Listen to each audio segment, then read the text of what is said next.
Hello, and welcome to my channel. My name is Jonathan Cohn, and today I have my book review of the middle grade book, Young Jedi Knights Delusions of Grandeur by Kevin J. Anderson and Rebecca Moesta, part of the Star Wars Young Jedi Knights series.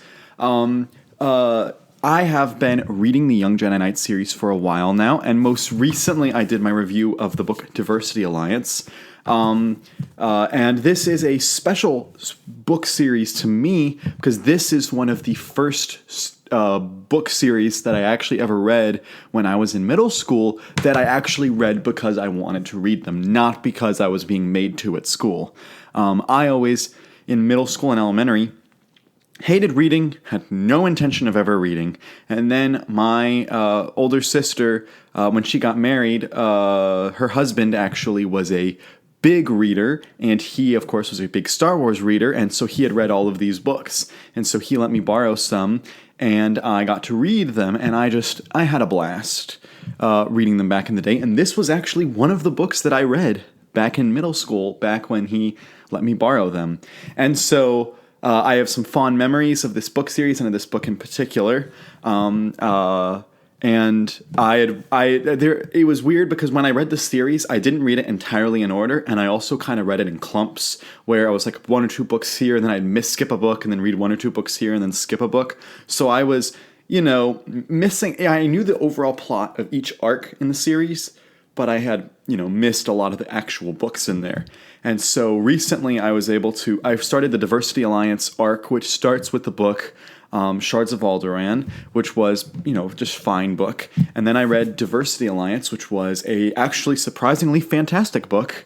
And then I read this book, Delusions of Grandeur. And side note, when I was in middle school, I forgot about the line in Star Wars about Delusions of Grandeur. And so when I first read this book, I kept calling it Delusions of Grandeur.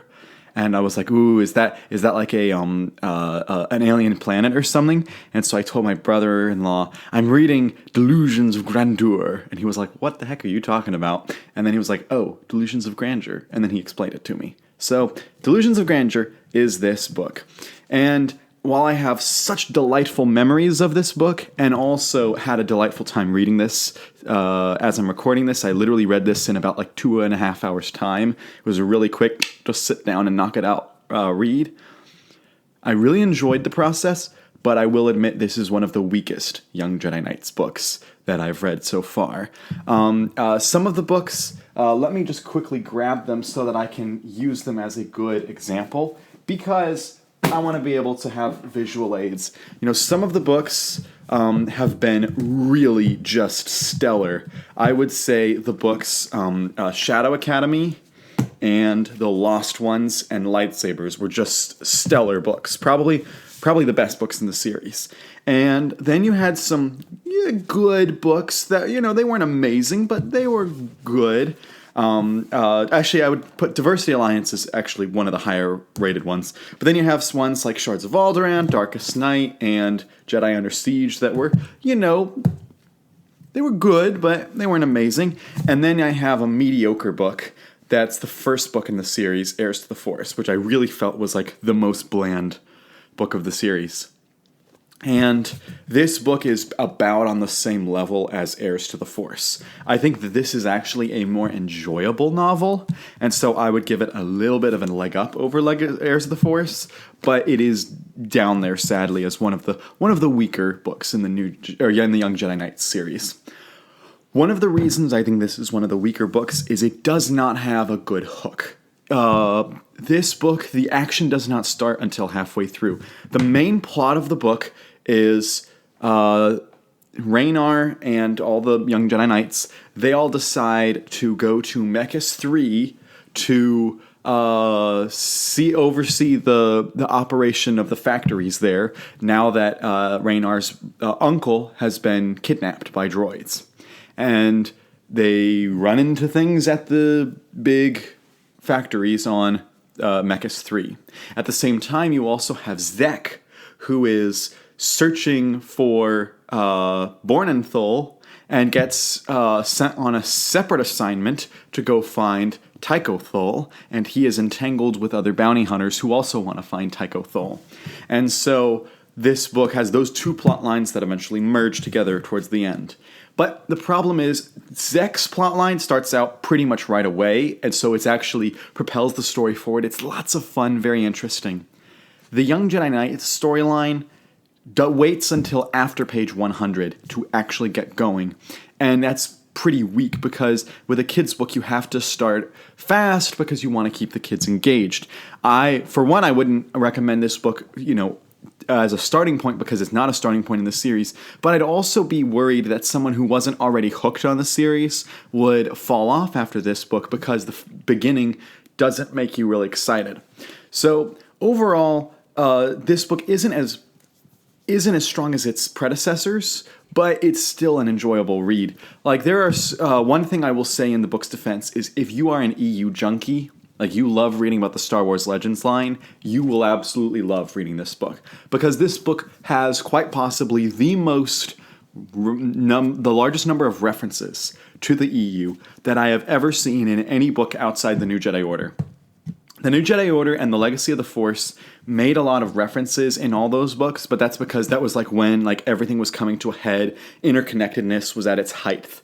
But other than that, we really, like, the EU was very interconnected, but this is demonstrating how interconnected it could get. There are references in this book to the Jedi Academy trilogy, also by Kevin Anderson.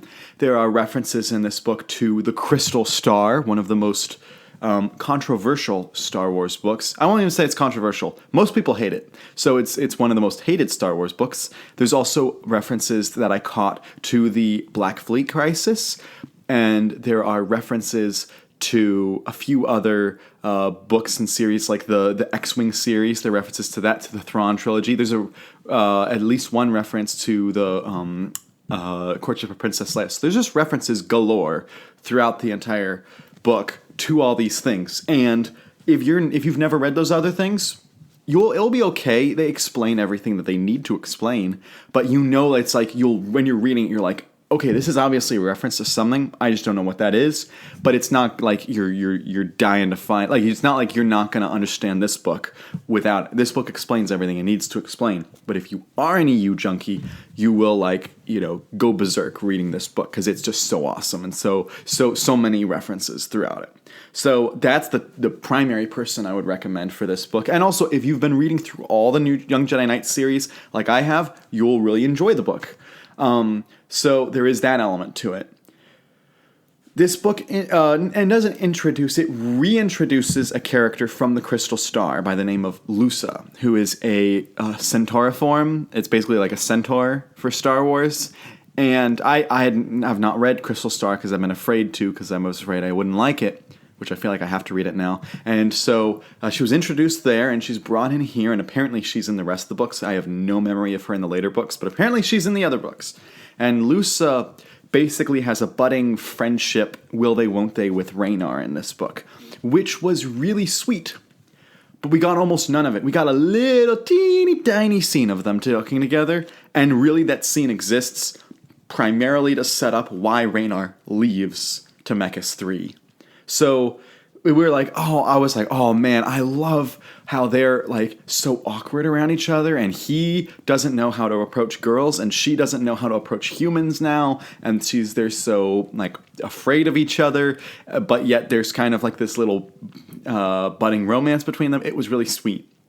Also, I really loved, particularly in Diversity Alliance, the development of Jason and Tenel Ka's relationship, and how we got to see things from Tenel Ka's perspective for once. And we also saw how heroic Jason is when Tenel Ka's in trouble. Well, we also got a little bit more of their relationship, but not from the two of them interacting, but with how they interacted with others. There's one scene where Raynar and Jason are watching Lusa and Tenel Ka fight, and Raynar makes a comment, oh, she's really impressive. She looks great out there. And Jason almost gets a little defensive and is almost a little like ready to fight Raynar. Like, not actually fight, but he gets a little bit like concerned that Raynar is attracted to Tenel Ka.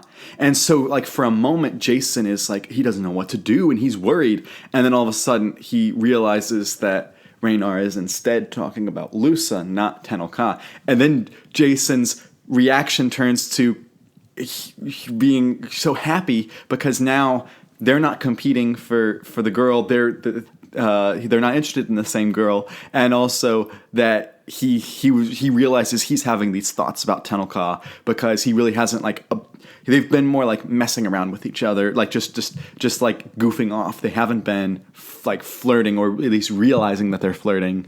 So I really liked that sequence, but again, it was so small, and he just didn't have enough. And also, this book relies on a trope that I don't like, where you have a character that is promised to be a major important part of the book, and you're like, okay, I'm ready for it.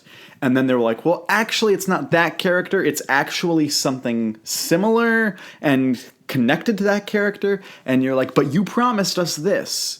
That's a very frustrating part of promises and payoffs. And so that's why I think this book, again, does not work as well as some of the other Young Jedi Knights books, which have delivered on the promises that they have delivered, or they have made. So, as I said, this is a mediocre book. I would give it a 6 out of 10. It is not a bad book necessarily, but I think that it is not one of the best Young Jedi Knights books. But I am so excited to read on because I have Jedi Bounty and I have the book The Emperor's Plague, which rounds out this 5-book arc. And so I'm so excited to keep reading. If you've read this book, let me know your thoughts on it down below. And do you agree with my assessment of it, or do you think I'm totally off base? Let me know all those thoughts in the comment section down below. And until next time, I'm Jonathan, and thank you for watching.